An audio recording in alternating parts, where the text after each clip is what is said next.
Yes, children. So we completed part 2 of the speech. Now let's go to part 3. Part 3. I call upon all the governments. Here he begins part 3 by calling upon, by asking everyone to do something.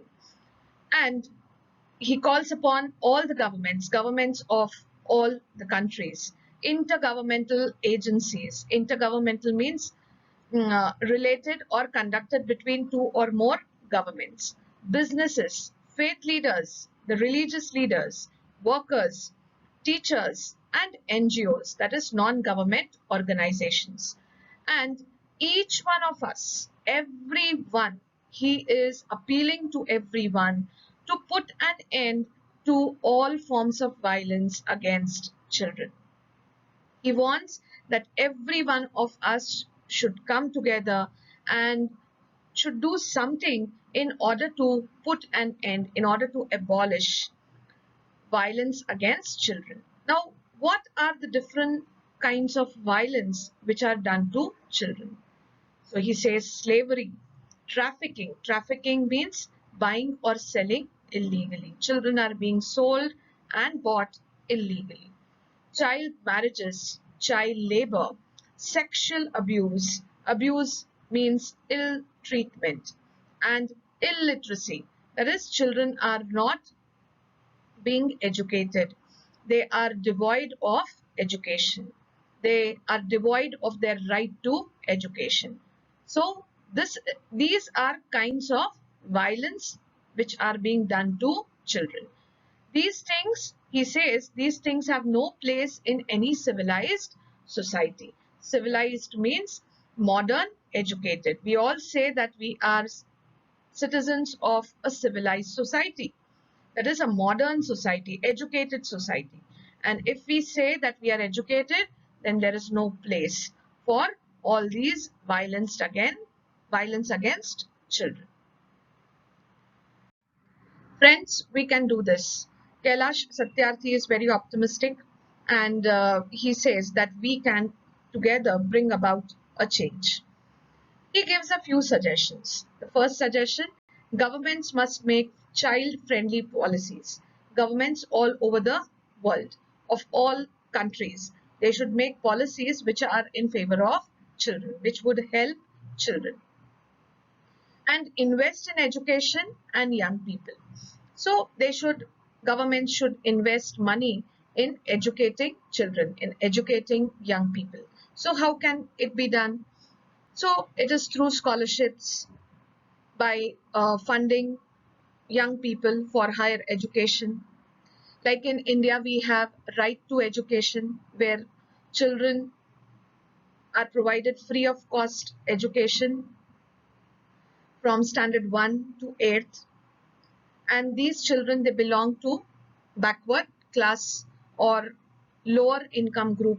So these children are provided free of cost education. Even girl education in government schools is free of cost.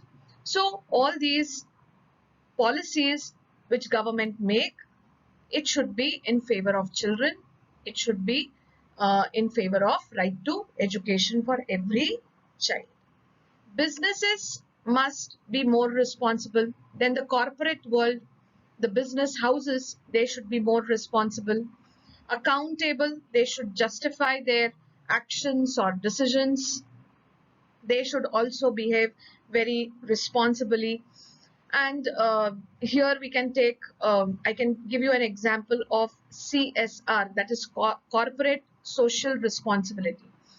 These business houses, they keep an amount, some funds for charity, and this comes under corporate social responsibility, in order to help the community, in order to help the society. And this fund is then used as a charity. And open to innovative partnerships. So Kailash Satyarthi says that business houses or businesses, the corporate world, should support innovation, that is, new advanced ideas or methods. Then he suggests intergovernmental agencies must work together to accelerate action. Intergovernmental means involving two or more governments. So such agencies which are working, they should work together and they should accelerate. That is, they should speed up action. They should take an action in order to support children. Global civil society must rise above the business as usual and fragmented agendas. So, global is involving the entire world. So, the civil society, the civilians who are there, the citizens, they should rise above. That is, they should become better than what they are. They should have better perspectives and they should rise above business as usual. So they, as usual, the business which they are doing, they should come out of it. And their fragmented agendas, fragmented means to split up, to be disunified. So in a way, Kailash Satyarthi wants that the civil society, the citizens all over the world, of different countries, they should come together and they should just leave behind business as usual which they are doing and their fragmented agendas.